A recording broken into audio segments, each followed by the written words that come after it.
Hello साथियों, आज का जो हमारा टॉपिक है वो झारखंड पुलिस कांस्टेबल 2024 में जो जीके जीएस पूछा जाता है उसी का 30 प्रश्न है।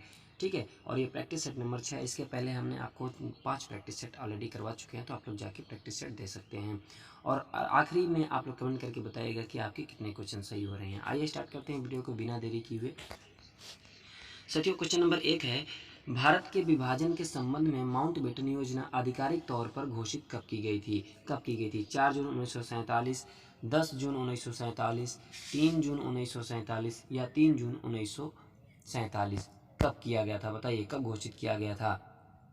तो आपका जो राइट आंसर होगा वो होगा 3 जून 1947। ठीक है, 3 जून 1947 को भारत के विभाजन के संबंध में माउंटबेटन योजना आधिकारिक तौर पर घोषित की गई थी। ठीक है,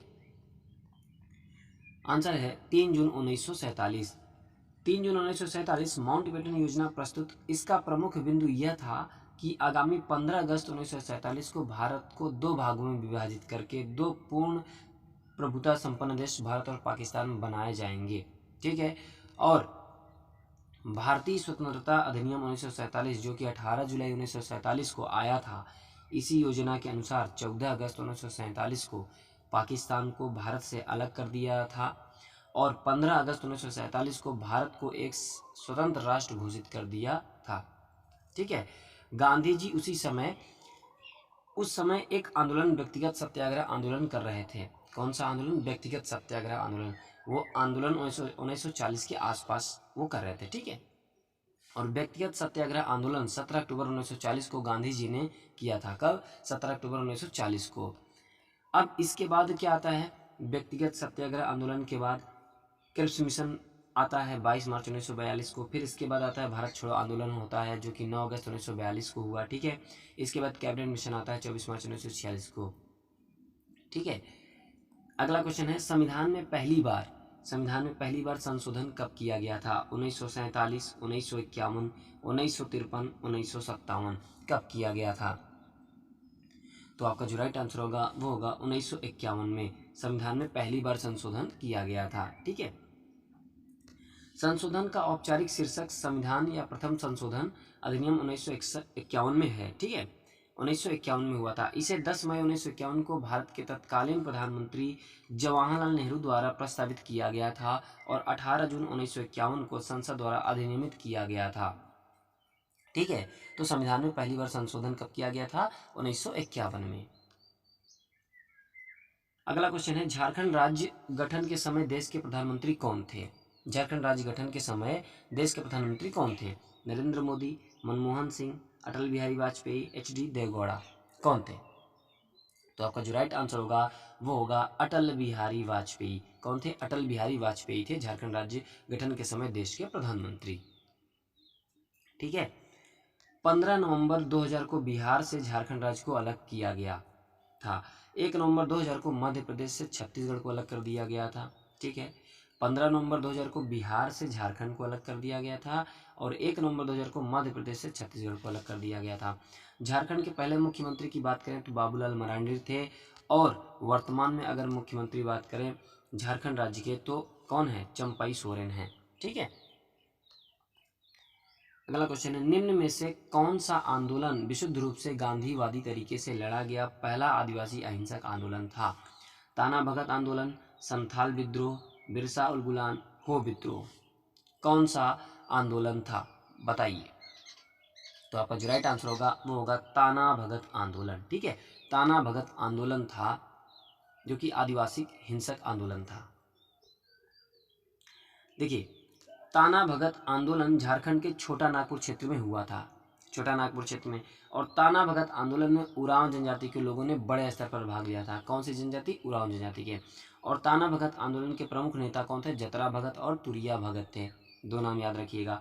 1855-56 में संथाल विद्रोह का नेतृत्व करने वाले दो भाइयों सिद्धू और कान्हू ने अंग्रेजों के दांत खट्टे कर दिए थे।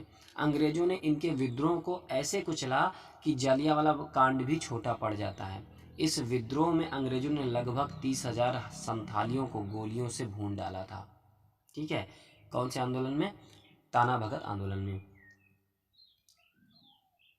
और बिरसा मुंडा का पूरा आंदोलन 1895 से लेकर 1900 तक चला। 1820 से 21 में हो विद्रोह और 1831-32 में कोल विद्रोह हुआ था। तो हो विद्रोह 1820-21 में और 1831-32 में कोल विद्रोह हुआ था। ठीक है, अगला क्वेश्चन है, भारत के संविधान का भाग 20, भारत के संविधान का भाग 20 निम्न में से किससे संबंधित है? संवैधानिक संशोधन, आपातकालीन प्रावधान, आधिकारिक भाषाएं, संसद। किससे संबंधित है?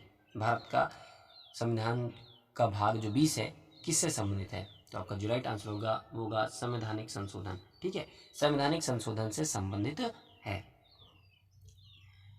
संवैधानिक संशोधन अनुच्छेद 368 के अंतर्गत आता है। अनुच्छेद 368 के अंतर्गत भाग 17 में आधिकारिक भाषाओं का प्रावधान है जो अनुच्छेद 343 से 351 तक है, और भाग 18 में आपातकालीन प्रावधान है जो कि अनुच्छेद 352 से 360 तक है, और भाग 5 में संसद का प्रावधान है जो अनुच्छेद 79 से 122 तक है। ठीक है, अगला क्वेश्चन है, 1940 के रामगढ़ अधिवेशन में ताना भगतों द्वारा महात्मा गांधी को कितने रुपए की थैली उपहार स्वरूप प्रदान की गई थी? बताइए, 1000 रुपये, 1500 रुपये, 800 रुपये या 400 रुपये? कितने रुपए की थैली उपहार स्वरूप प्रदान की गई थी? तो आपका जो राइट आंसर होगा वो होगा 400 रुपये। ठीक है, 400 रुपये की थैली उपहार स्वरूप महात्मा गांधी को रामगढ़ अधिवेशन में दिया गया था। देखिए, झारखंड में अब तक गांधी जी को 3 बार पैसे दिए गए हैं, 3 बार। एक 1300 में, एक 1300 रुपये, एक 5000 रुपये, एक 400 रुपये दिए गए हैं। ये 3 बार दिए गए हैं, एक बार 1300, एक बार 5000, एक 400। 1300 रुपये 1925 में दिया गया था, सेंट कोलम्बस स्कूल के छात्रों ने दिए थे।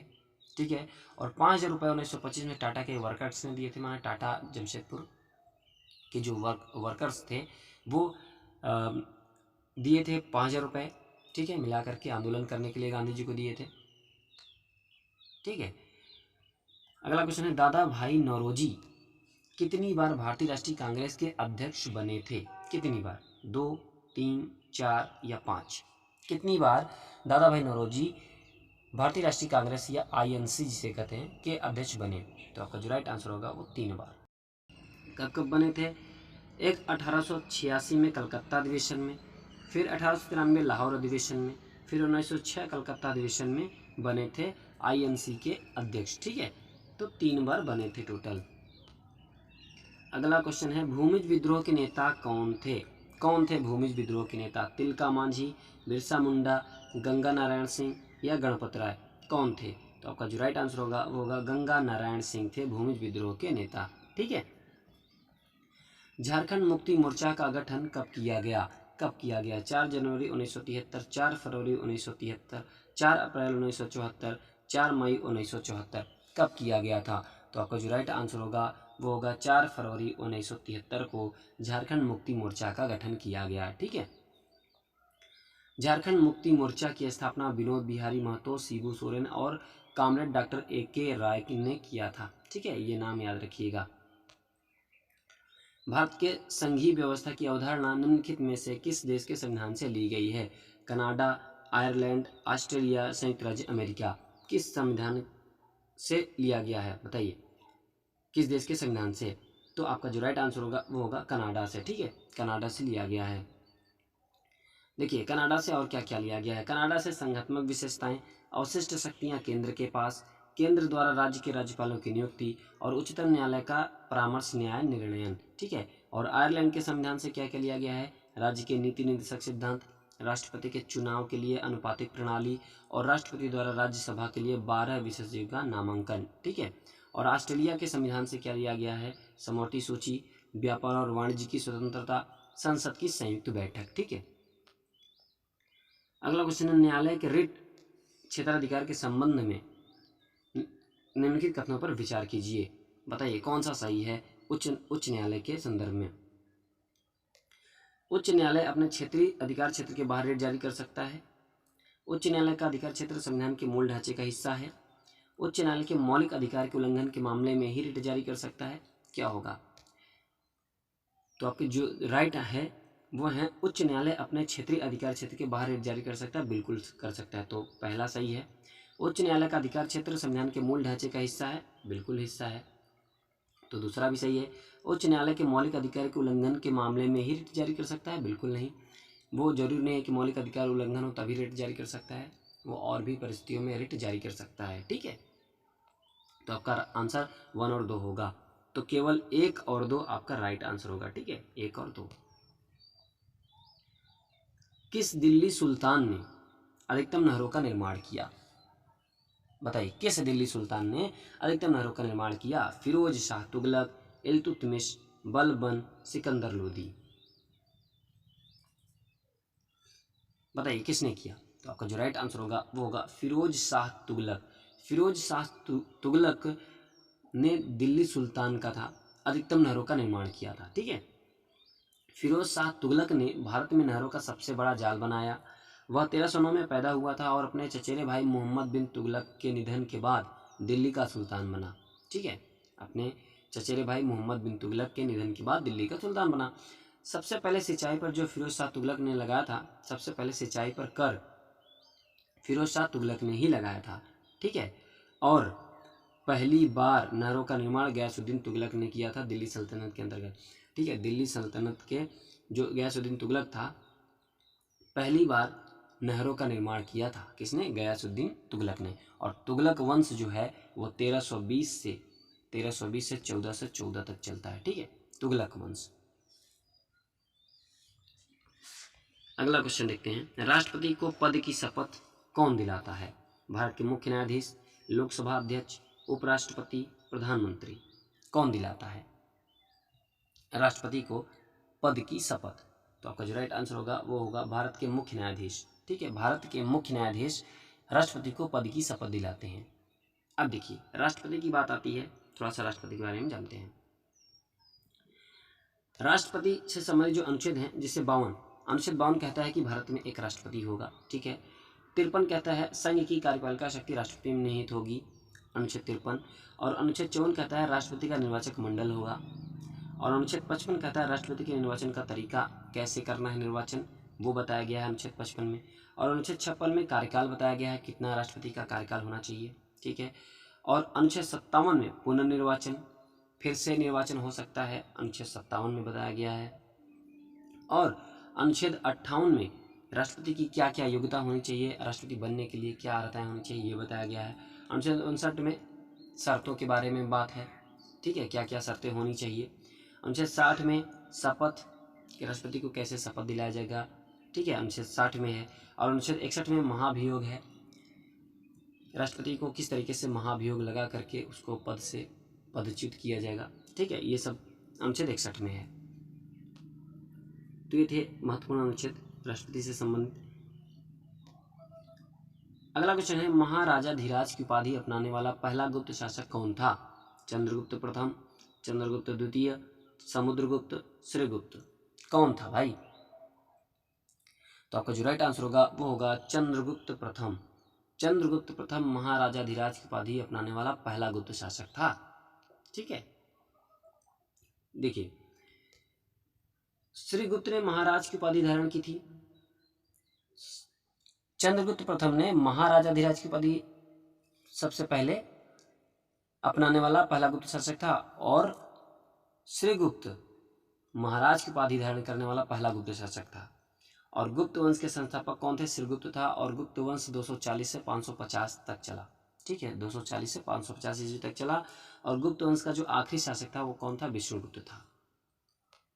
चंद्रगुप्त प्रथम का कार्यकाल 319 से 350 तक चलता है। कब कब? 319 से 350 तक चंद्रगुप्त प्रथम चलाते हैं।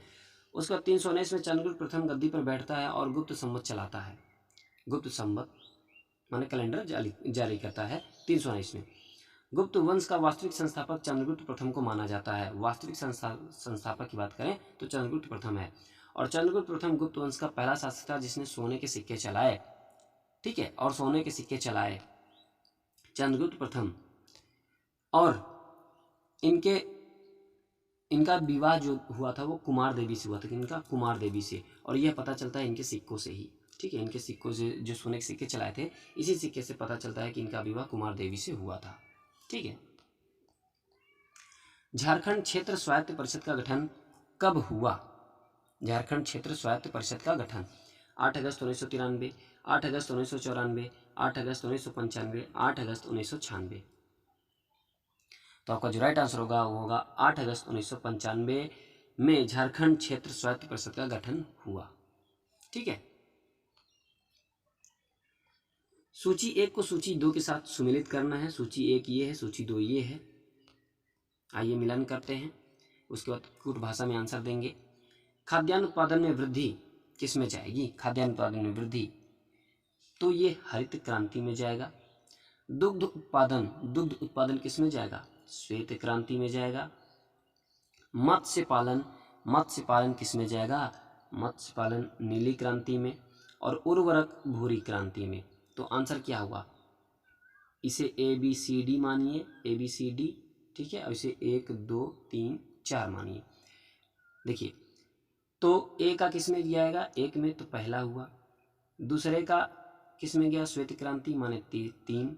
और सी का दूसरे में जाता है और डी का चौथे में जाता है। तो 13-24, ठीक है, 13-24 आपका राइट आंसर होगा।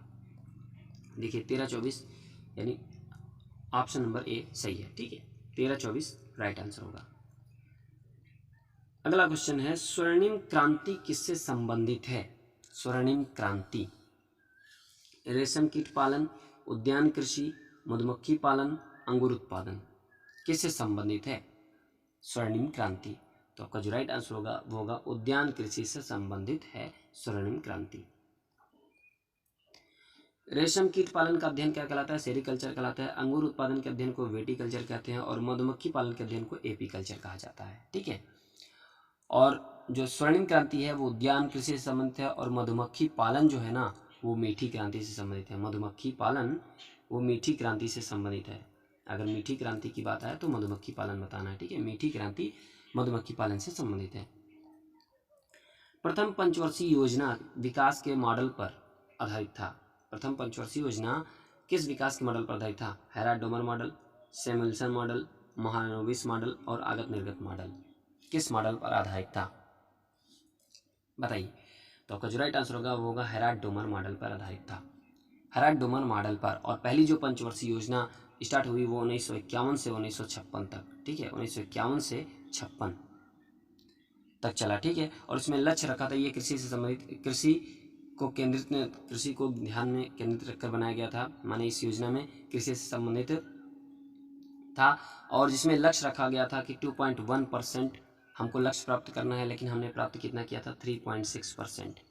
3.6% लक्ष्य प्राप्त हुआ था, तो इसीलिए एक सफल योजना प्राप्त हुई थी और यह हेराल्ड डोमर मॉडल पर आधारित थी।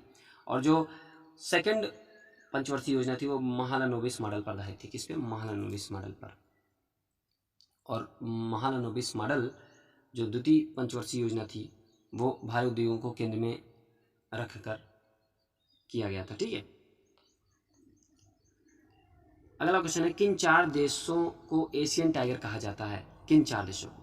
हांगकांग, सिंगापुर, दक्षिण कोरिया, ताइवान। हांगकांग, चीन, Singapore, Taiwan. Hong Kong, Malaysia, Singapore, चीन। हांगकांग, दक्षिण कोरिया, चीन और ताइवान। तो आपका जो राइट आंसर होगा वो होगा हांगकांग, सिंगापुर, दक्षिण कोरिया और ताइवान। इन 4 देशों को एशियन टाइगर कहा जाता है। ठीक है, 4 एशियन टाइगर्स हांगकांग, सिंगापुर, दक्षिण कोरिया और ताइवान को उच्च विकास वाली अर्थव्यवस्थाएं हैं। ये 4 देश उच्च विकास वाली अर्थव्यवस्थाएं हैं। ठीक है, यहाँ की अर्थव्यवस्था उच्च है। मनरेगा का उद्देश्य निम्नलिखित में से कौन सा एक नहीं है? एक वित्तीय वर्ष में 100 दिनों तक का कुशल श्रम प्रदान करना, उत्पादित परिसंपत्तियों का सृजन, जीविका निश्चितता को बढ़ाना, महिला सशक्तिकरण को सुनिश्चित करना। क्या है? कौन सा एक सही नहीं है? तो एक वित्तीय वर्ष में 100 दिनों तक कुशल श्रम प्रदान करना ये बिल्कुल सही है। जीविका निश्चितता को बढ़ाना ये भी सही है। करना ये भी सही है। तो आपका सही नहीं है उत्पादक परिसंपत्तियों का सृजन, ये बिल्कुल सही नहीं है। ठीक है, बाकी मनरेगा के अंतर्गत ये तीनों आते हैं। देखिए, नरेगा 23 अगस्त 2005 को पारित हुआ था। ठीक है, बाद में एम नरेगा कर दिया गया, एम नरेगा। तो ये 2 अक्टूबर 2009 को संशोधित होकर के एम नरेगा हो गया। सूची 1 को सूची 2 के साथ सुमेलित करना है। सूची 1 मरुस्थल है, सूची 2 स्थिति है, तो आपको सुमेलित करना है। आइए सुमेलित करते हैं। तो गोबी जो मरुस्थल है वो कहाँ का है? Atacama, Patagonia, Thar. आइए मिलान करते हैं। जो गोबी मरुस्थल है वो कहाँ का है? मंगोलिया में स्थित है। और अटाकामा, अटाकामा कहाँ का है? चिली में है। ठीक है, अटाकामा चिली है। और पेटागोनिया, पेटागोनिया अर्जेंटीना। और थार भारत में है। तो मिलान कैसे करेंगे? इधर ए बी सी डी मान लीजिएगा और इधर 1 2 3 4 5 मान लीजिएगा। तो ए का 1 पहले में गया, बी का 4 में गया, और सी का 3 में गया, और डी का 2 में गया। 14 32। ठीक है, 14 32 आपका राइट आंसर होगा। तो 14 32 आपका राइट आंसर। ठीक है। क्षेत्रफल के अनुसार महासागरों का सही अवरोही क्रम है। क्षेत्रफल के अनुसार प्रशांत महासागर, अटलांटिक महासागर, हिंद महासागर, आर्कटिक महासागर। प्रशांत महासागर, हिंद महासागर, अटलांटिक महासागर, आर्कटिक महासागर, क्या होगा? तो अगर क्षेत्रफल के अनुसार बात करें तो महासागरों का जो सही क्रम होगा वो होगा प्रशांत महासागर, अटलांटिक महासागर, हिंद महासागर और आर्कटिक महासागर। आपका फर्स्ट आंसर राइट होगा। ठीक है, फर्स्ट ऑप्शन आपका राइट होगा। अगला क्वेश्चन है, सुमिलित करने वाला ही क्वेश्चन है। सूची 1 को सूची 2 के साथ सुमिलित करना है। बताइए, जिब्राल्टर की जो संधि है वो किसके किसके बीच में है? मलक्का जल संधि खाड़ी के मध्य, बेरिंग जल संधि किसके मध्य? हरमुज जल संधि। चलिए मिलान करते हैं। जो जिब्राल्टर की संधि है वो है अफ्रीका व यूरोप के मध्य। ठीक है, अफ्रीका यूरोप के मध्य स्थित है। और मलक्का की जो जल संधि है वो इंडोनेशिया व मलेशिया के मध्य, इंडोनेशिया व मलेशिया के मध्य। ठीक है, मलक्का। और बेरिंग जल संधि, बेरिंग जल संधि वो एशिया व उत्तरी अमेरिका के मध्य। और हरमुज जल संधि फारस की खाड़ी व ओमान की खाड़ी के मध्य। ठीक है, तो आंसर क्या बना? पहले का माने ए का 3 में गया, और बी का 1 में गया, और सी का 4 में गया, और डी का 2 में गया। तो 31 42 आपका राइट आंसर होगा। 31 42 आपका राइट आंसर। ठीक है। पाक स्टेट किनके बीच स्थित है? बंगाल की खाड़ी और मन्नार की खाड़ी, अंडमान और निकोबार द्वीप समूह, रण of Kutch of gulf of Khambhat, Lakshadweep और मालदीव, किसके मध्य स्थित है? तो आपका जो राइट आंसर होगा बंगाल की खाड़ी और मन्नार की खाड़ी। ठीक है। अगला क्वेश्चन है, एल नीनो जलधारा कहाँ प्रकट होती है? ब्राजील के तट पर, पेरू के तट पर, अलास्का के तट पर, पश्चिमी ऑस्ट्रेलिया के तट पर। तो आपका जो राइट आंसर होगा वो होगा पेरू के तट पर। पेरू के तट पर एल नीनो जलधारा प्रकट होती है। ठीक है। एल नीनो प्रशांत महासागर के भूमध्य क्षेत्र की उस समुद्री घटना का नाम है जो दक्षिण अमेरिका के पश्चिमी तट पर स्थित इक्वाडोर और पेरू देशों के तटीय समुद्री जल में कुछ सालों के अंतराल पर घटित होती है। ठीक है। सूची 1 फिर मिलान है। सूची 1 को सूची 2 के साथ सम्मिलित कीजिए। मिलान से आप घबराइएगा मत, क्योंकि मिलान से ही आपको कई क्वेश्चन मिल जाते हैं, तो इसलिए मिलान से आप बिल्कुल मत घबराइएगा। ठीक है। तो सूची 1 है नृत्य और सूची 2 है राज्य। कुचिपुड़ी, कुचिपुड़ी कहाँ का है? कुचिपुड़ी आपका आंध्र प्रदेश का है। ठीक है। भरतनाट्यम कहाँ का है? तो भरतनाट्यम तमिलनाडु का है। कथक कहाँ का है? कथक उत्तर प्रदेश का है। और उड़ीसी उड़ीसी का है। ठीक है। तो ये था आपका मिलान। अगर आप कुट भाषा में बनाएंगे तो क्या हो जाएगा? 4 हो जाएगा। उसके बाद बी का तमिलनाडु 3 हो जाएगा, और सी का 2 हो जाएगा, और डी का 1 हो जाएगा। तो 43 21 आपका आंसर होगा। 43 21 जो कि फर्स्ट आंसर आपका होगा। ठीक है।